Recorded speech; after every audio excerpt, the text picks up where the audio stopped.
Okay, I'd like to call tonight's regular meeting of council to order. Recommendation that the agenda for the regular council meeting of November 9th, 2015 be adopted as circulated. Moved by Councillor Randhawa. Second by Councillor Kinney. All those in favor? Motion's carried. Item 3A, recommendations that the minute of the public hearing meeting of September 14th, 2015 be adopted. Moved by Councillor Cunningham. Second by Councillor Morrow. Any discussion? All those in favor? Motion's carried. Item 3B, recommendation that the minutes of the special council meeting of October 26, 2015 be adopted. Moved by Councillor Kinney, second by Councillor Randhawa. Any discussion? All those in favor? Motion's carried. Item 3C, recommendation that the minutes of the regular council meeting of October 26, 2015 be adopted. Moved by Councillor Morrow, seconded by Councillor Cunningham. Any discussion? All those in favor? Motion's carried. And item 3D, recommendation that the minutes of the Committee of the Whole meeting of October 26, 2015 be received. Moved by Councillor Randhawa, seconded by Councillor Cunningham. Any discussion? All those in favor? Motion's carried. Okay, seeing as we have no major city business today, however, we do have some items coming for our next two agendas. They just didn't happen to make it on today's item agenda. Just moving into some housing committee updates. We have some update here. So just wanted to reiterate to the public on the how the housing front has been going. So we have two streams. One stream has been the city-led initiative on kind of data collection, figuring out what types of lots would be available for affordable housing, and also making sure we have all the baseline data in place so we can make effective decisions, which we're in the process of completing that particular set. The other stream has been through the Prince Rupert Community Aboriginal Service Society had a contract with the BC government, a $50,000 contract to do a housing project. And I'm pleased to say that this project is now once again coming back online. It kind of stalled during the summer and the early fall. There was a sickness at the Aboriginal Services Society, and the director hadn't been available for 2 months, and now we're kind of reconvening and going to follow a timeline of getting a project off the ground. And the city is going to be narrowing in on what lots would be available to do a project on. And this committee, which consists of the City of Prince Rupert, the Prince Rupert Community Services or Aboriginal Services Society, as well as Hecate Strait, and the potentially the North Coast Transition Society, are working together to figure out what this project's going to look like, get all the costs laid out, those types of things, and then when we settle in on what we're going to do and define the scope of the project and its location, we would then work on building those partnerships with the government and helping with the subsidies and those types of things. And we're hoping that we're going to be reaching out to the federal level now that there's been a government change at that level to see if we can get some more partnerships here and prepare for a potential growth period as well. And so that's kind of some of the progress that's been making on that. I've been chatting with the different levels of government recently about this. And one of the biggest concerns that have been coming back is about population. And so for us, we're competing against, for example, Surrey, which is growing 50,000 people a year. Even a 5,000 person boom in our community still doesn't necessarily hit the same radar as a 50,000 person growth. So that's some of the challenges that we're in at the moment in terms of getting funding and getting attention around our affordable housing situation. So that being said, we're still making some progress on getting those levels of government involved with us. But I have confidence that this committee working on this, working on together here, we'll be able to get something off the ground in sometime in 2016. So that's a quick update, and I'll also hand over to Councillor Thorkelson if you want to add any more to the housing front. Yeah, I just like to bring it to your attention that when we talk about affordable housing and we talk about moving into affordable units like BC Housing, then at BC Housing the amount was capped at 30% of your income or up to what the going rate was in the community. So if you're making $1 billion a year, it wasn't 30% of $1 billion. It was a cap at what the rate was in the community. And so the government has changed its policy. Instead of building affordable housing, that was like what we think of affordable housing in our community is BC Housing. You go, you pay your 30%, and are you okay, Nelson? Yeah. Yeah, your 30%, and that's what you pay. So if your wages go down, you can show a decrease in your annual income. Then the rent that you pay goes down. So instead of doing that, they decided to give individual families a rent subsidy. So you get a rent subsidy to pay in when you were, doesn't matter where you were staying, but in privately owned apartments or privately owned suites. And so it was RAP, and SAFER. One is for people who are over, I think, 65, or maybe it's 55, and the other was for people who had children under the age of 15 or 18 and an income under a certain amount. So, but if you didn't fall into that, they created this emergency grant that you could get that would help you if you didn't fall into the SAFER or into the RAP. Then you could apply for the emergency grant. So we had those grants in our town, and BC Housing has made a big deal by saying that those grants are available. So we shouldn't have any community issues in our town because they've made those grants available. So I just wanted to say it's November 9th. Today is November 9th. Okay, it's just at the end of the first week of November. And the provincial government has made available to our community $9,000. That $9,000 has already been used up. So anybody else who finds themselves in need of a grant for November will no longer be able to get a grant because it's used up unless they start using up December's money in November. And if you use up December's money in November, then that's less money for December. So this is what the provincial government has done instead of providing affordable housing where people can move in. And if everybody is making $100,000 in our community, then there is no subsidy of affordable housing because everybody's paying market rent. The only subsidy of affordable housing is if there's people who aren't earning enough to support themselves on market rent. So if the average rent in Prince Rupert is $700, you have to make $2,100 a month in order for 30% of your income to go to. That's what 30% of your income would be to go at a 30%. You'd need to make around $2,100 or $2,200, and then 30% of that would be your rent. And so if you're making less than that, which many people are now, that's you're being charged. And you're unable to do it. So what do people do? I can tell you that people are not paying their rents. They're getting evicted because of non-payment of rent, and it's going to be a problem this winter because hardly anybody on unemployment insurance. How about anybody in the Cannery has gotten unemployment insurance this year? So the going rate is 570 hours, or 525 hours, sorry, right now, 525 hours.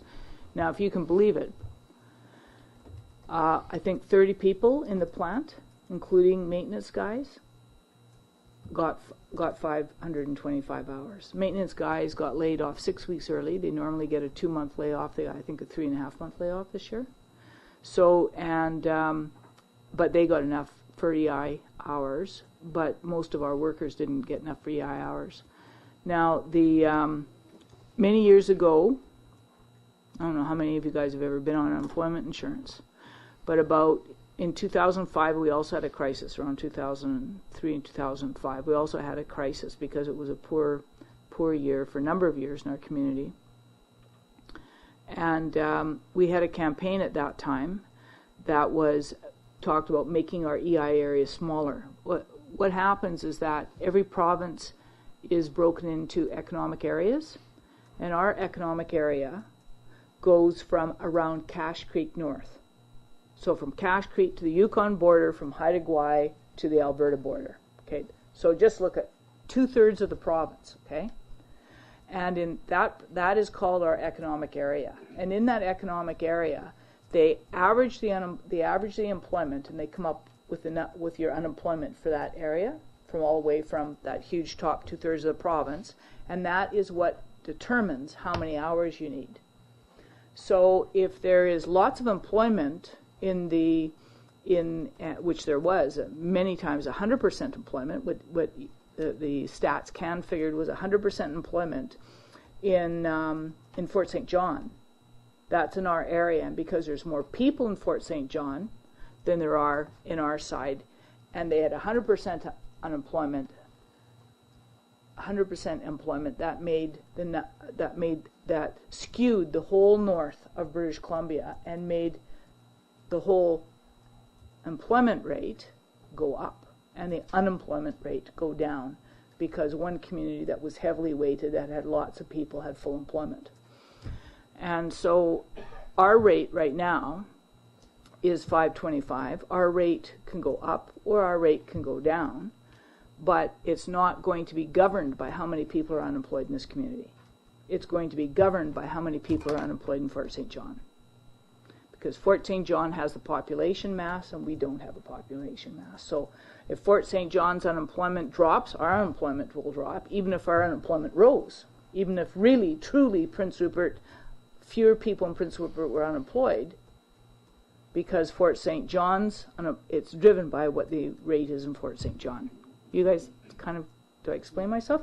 And so what happens is that our EI area should be smaller. Now, on the southern part of the province, there's 5 EI areas. There's one in Vancouver, there's one in Surrey, there's one in Vancouver Island, there's one in the Kootenays, there's 2 in the Kootenays. Kelowna and Kootenays are 2 different areas. Well, if you're in Vancouver, you can take a bus from one side of your EI area all the way across to the other side of your EI area. You can actually go from bus from one side of your EI area to somebody else's EI area where you don't even live. But because they say you should be able to get a job in your EI area. So you tell me how a person in Prince Rupert is supposed to travel every day to Fort St. John and back again. Obviously it's an impossibility. But that's the idea, is that our EI area, that you should be able to go somewhere else in your EI area and get a job. And so our unemployment rate here is probably around 10% or 12%, even close to 15%. And if you take that as an unemployment rate here, and you have an unemployment rate of 90%, or employment rate of 90%, unemployment rate of 2 or 3% in the Fort St. John area, then what happens is that they say people here should go to Fort St. John and work there. But some people who are going to go there. So our EI area, we're going to be talking about this until you guys hate me, but our EI area needs to be made smaller, and it only can be done by the federal government. Now, we asked the Conservative government to do it before, and even though we sent the petition, and surprisingly, I think it was Vanderhoof sent a petition, both of us saying that our EI area needs to be made regional, not the whole north of the BC, 2/3 of BC needs to be made closer to home. And both of us sent, and we got the same answer back. Both of us sent petitions. I think the petitions were 5,000 people between the 2 communities, and they said there wasn't enough interest and public support, and so they refused to break the province down. Although they've done it back east, they've made EI areas smaller in both in Quebec and New Brunswick. They don't do it very often. But to have an EI area where one part of the province, the northeast, the high employment in the northeast, means that where we have seasonal employment issues on our coast, that those issues are masked by the full employment in the oil and gas fields. It's just unfair. And so we're going to try to put a presentation together, bring it to council to talk about it, because there was also we're going to see if the Liberals reintroduced. They had a bill that said you only should need 490 in a seasonal community, 490 hours in a seasonal community to be able to collect EI to take you through to the next season. So it doesn't matter if you were just a whistler or a Smithers that had lots of employment in the wintertime and not much employment in the summertime, it would take you through your seasons. So anyway, we're going to have a look and see if the Liberals are going to reintroduce that as a bill. It was a private member's bill that they introduced, I think, 3 times. And but the whether people can get on unemployment or not, and there's about 100 people in this community that have more than 490 hours but have less than 525. They're right on that cusp. And that makes a difference between somebody being on welfare and making $500 a month, or somebody being on EI and making $2,000 a month or $1,500 a month, depending on what they are. So anyway, I just want to let you know that things are not very good in the commercial fishery. That last year was supposed to be 1 million fish were supposed to be caught in the Skeena, and we had 10,000 fish caught in the Skeena. So 1 million fish, 1.1 million fish, and we caught 10,000.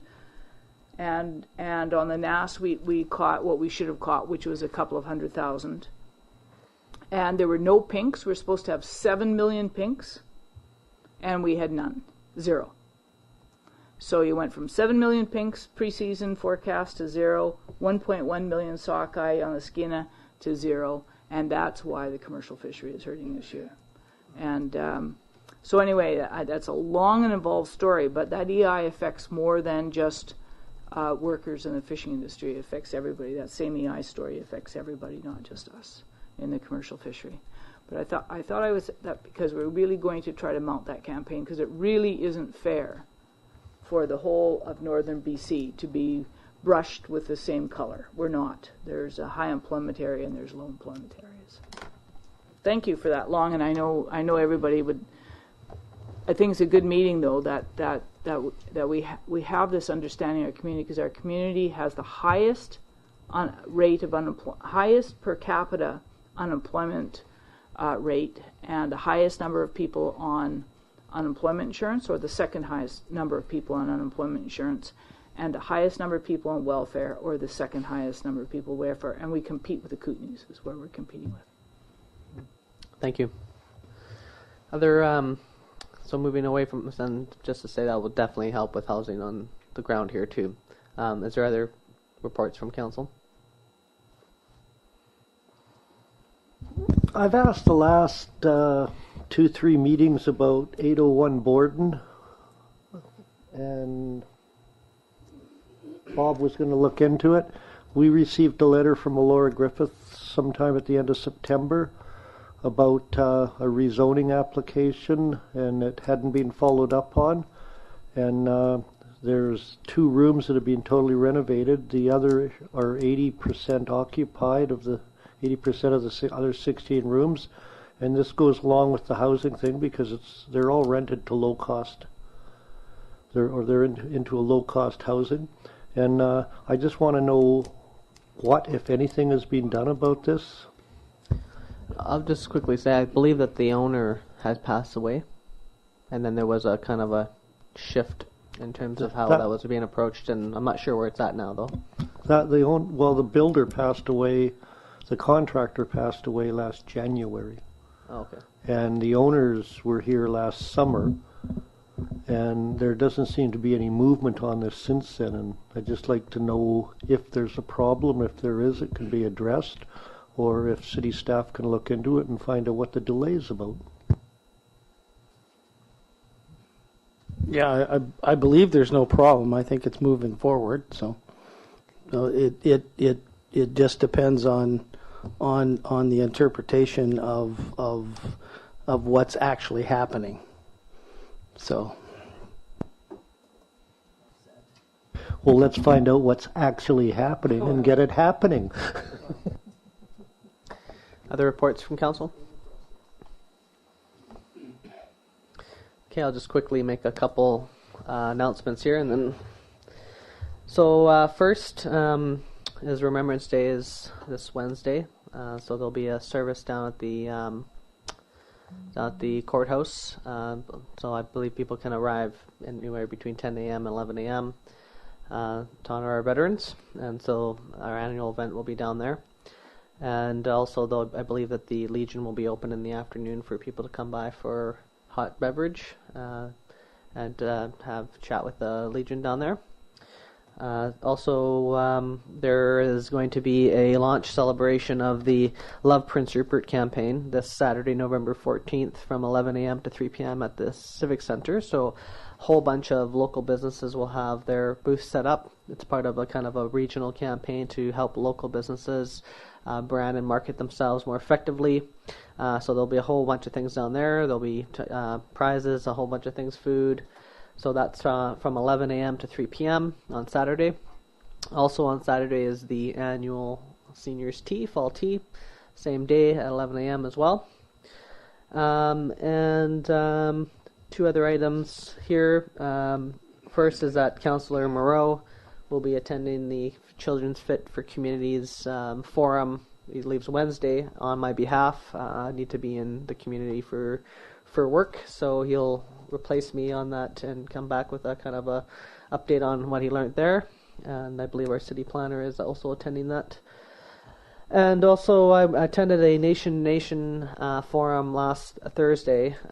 Just quickly wanted to report that I felt that was a quite a value conference. All the First Nations across BC, Northern BC, were all in attendance, and it was all about how to partner together in the 21st century. And there was a lot of good, frank discussion, a lot of great connections there, and made me feel very positive about moving forward in partnership with First Nations communities. And I just wanted to quickly give those updates. I realize not everybody is on Facebook, where we do a lot of social media updates. A lot of people watch this council meeting for those updates, so definitely try to commit more to making more verbal updates at the council meeting. So we'll be kind of balancing social media updates versus these updates here. But I do want to say that we have a communications manager now who is working on new updating to the community through Facebook, a Rebuild Rupert update, which will be a regular update on what's going on with infrastructure development. We have a council corner update now where after the council meetings the next day there'll be a post on what happened at council so that people can just quickly scan on what we're up to. She's also working on a whole bunch of infographics as well to help present information around budget items to different initiatives we're up to so that the people can see that more coherently.